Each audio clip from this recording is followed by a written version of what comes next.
बहुत समय पहले की बात है। सुरेश नाम का एक मछुआरा था।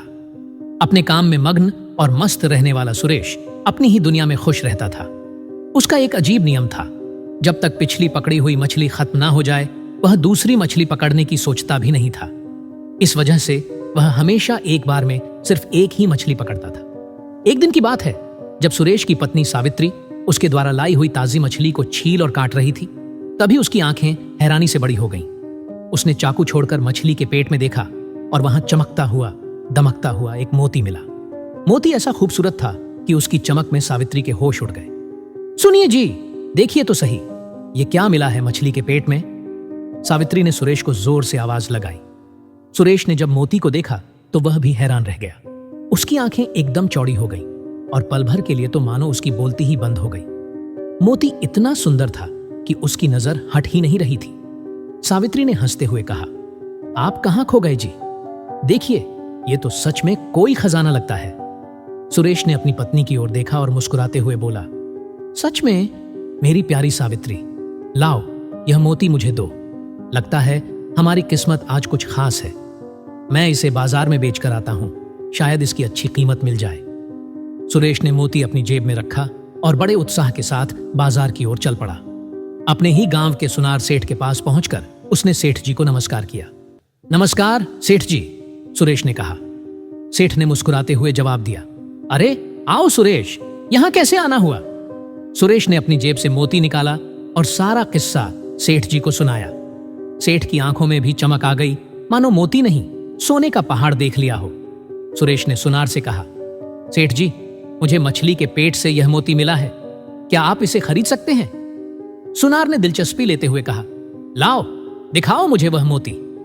सुनार ने मोती को अपनी हथेली पर लिया और उलट पलट कर ध्यान से देखने लगा। कुछ क्षणों तक परखने के बाद सुनार ने भारी आवाज में कहा, अरे सुरेश, यह तो बहुत ही बेशकीमती मोती है। मेरी हैसियत नहीं है इसे खरीदने की, चाहे मैं अपनी दुकान, घर और सारा माल भी बेच दूं। मेरी सलाह मानो तो पास के शहर के सबसे बड़े सुनार के पास जाओ, शायद वह इस मोती की कीमत चुका सके। मेरी शुभकामनाएं तुम्हारे साथ हैं। सुरेश थोड़ा निराश तो हुआ, पर उसने हिम्मत नहीं हारी। उसने मोती अपनी जेब में रखा और अगले ही दिन साथ वाले शहर के सबसे बड़े और अमीर सुनार के पास जा पहुंचा। वहां पहुंचकर उसने सुनार को नमस्कार किया और सारा किस्सा कह सुनाया। अरे, यह तो बड़ी दिलचस्प कहानी है, बड़े सुनार ने हंसते हुए कहा। लाओ मुझे भी तो दिखाओ, ऐसा कौन सा खास मोती है जो तुम्हारे हाथ लग गया है? सुरेश ने मोती निकाला और बड़े सुनार की हथेली पर रख दिया। जैसे ही बड़े सुनार ने मोती देखा, उसकी आंखें हैरानी से चौड़ी हो गईं और वह अपनी जगह खड़ा का खड़ा रह गया। हे भगवान, उसने चीखते हुए कहा, सच में मछुआरे, मैंने अपनी जिंदगी में कभी ऐसा बेशकीमती मोती नहीं देखा। ईश्वर की कसम है, मेरे पास इसे खरीदने की ताकत नहीं है। सुनार थोड़ी देर तक सोचता रहा, फिर उसने सुरेश की ओर देखा और कहा, लेकिन चिंता मत करो, मेरे पास तुम्हारी समस्या का एक हल है। मेरी सलाह मानो और इस मोती को नगर के राजा के पास ले जाओ। उसे बेशकीमती हीरे, मोती और जवाहरात इकट्ठा करने का बहुत बड़ा शौक है। मुझे पूरा यकीन है कि वह इस मोती के बदले तुम्हें इतना धन देगा जितना तुमने सपने में भी नहीं सोचा होगा। सुरेश का दिल खुशी से भर गया। उसने बड़े सुनार का धन्यवाद किया और मन ही मन सोचा, अगर राजा इसे खरीद ले तो हमारी जिंदगी ही बदल जाएगी।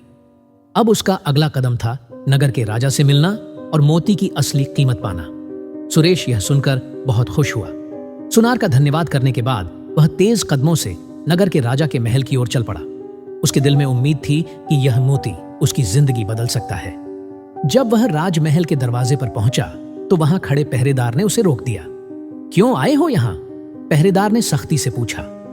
सुरेश ने नम्रता से जवाब दिया, मैं एक बेशकीमती मोती लेकर आया हूं जो राजा को दिखाना चाहता हूं।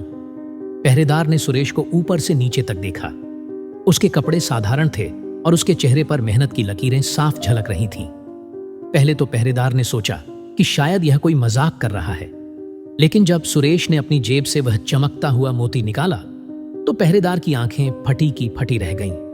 बिना किसी देरी के वह सुरेश को राजा के दरबार में ले गया। राजा सिंहासन पर बैठे थे और दरबारियों के बीच एक गंभीर माहौल था। पहरेदार ने राजा को नमस्कार किया और कहा, महाराज, यह मछुआरा एक बेशकीमती मोती लेकर आया है जो आपको दिखाना चाहता है। राजा ने सिर हिलाया और सुरेश ने आगे बढ़कर मोती राजा के सामने पेश किया। महाराज, ये वो मोती है जो मछली के पेट से मिला है। राजा ने जैसे ही मोती देखा, उसके चेहरे पर आश्चर्य के भाव छा गए। राजा, जो खुद हीरे मोतियों का बड़ा पारखी था, एक ही नजर में जान गया कि यह मोती कोई साधारण चीज नहीं थी। उसने अपनी जगह से उठकर मोती को और करीब से देखा और फिर गहरी आवाज में बोला, अरे मछुआरे, क्या नायाब चीज लाए हो? मैंने ऐसा मोती कभी देखा नहीं था, सिर्फ इसके बारे में सुना था। कुछ पलों के लिए राजा सोच में पड़ गया।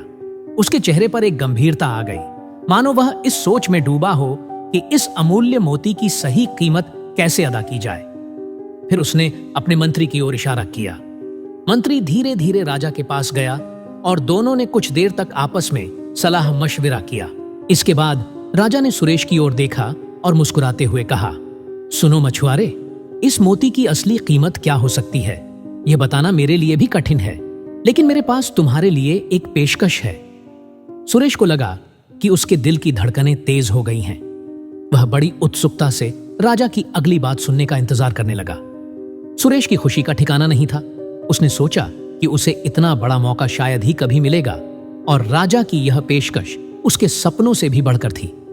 जैसे ही राजा के सिपाही उसे खजाने वाले कमरे की तरफ ले जाने लगे, सुरेश का दिल धड़कने लगा, उत्साह से, आश्चर्य से और थोड़ा सा संदेह से भी।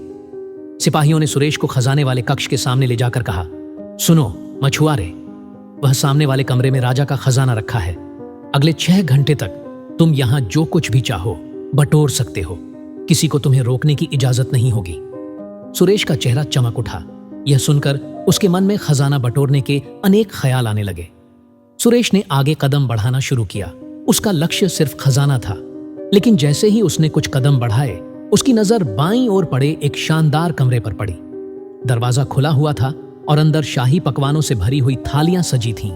तरह तरह के पकवान, मिठाइयां, फल, शाही पुलाव और अनगिनत व्यंजन देखकर सुरेश का मन डगमगाने लगा।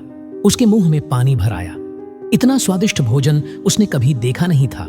उसकी आंखों में चमक थी और पेट में गड़गड़ाहट सी महसूस हो रही थी।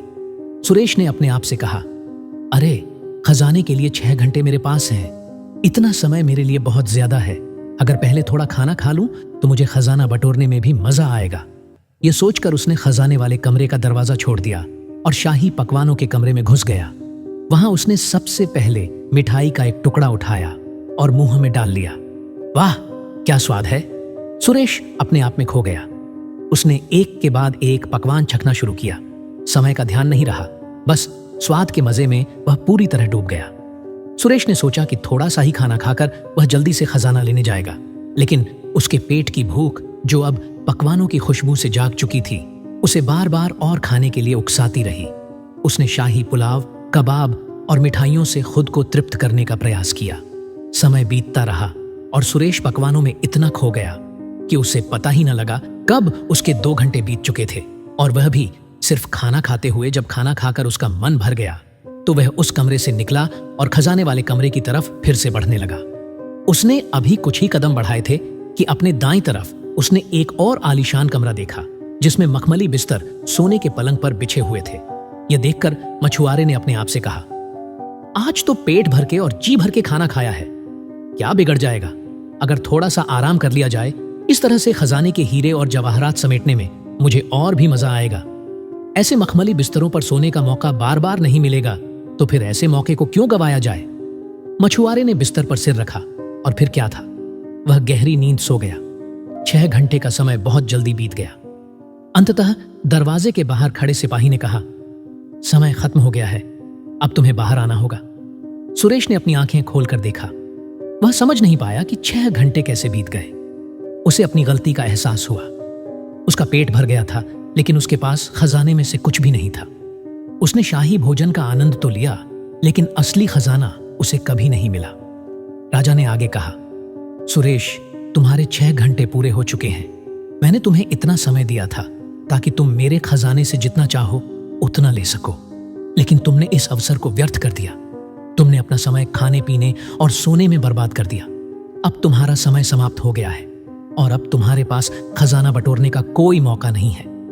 सुरेश के चेहरे पर चिंता और पछतावे की छाया थी। उसने सोचा, मैंने ऐसा कैसे कर दिया? यह तो मेरी जिंदगी बदलने वाला मौका था। उसकी आंखों में आंसू आ गए।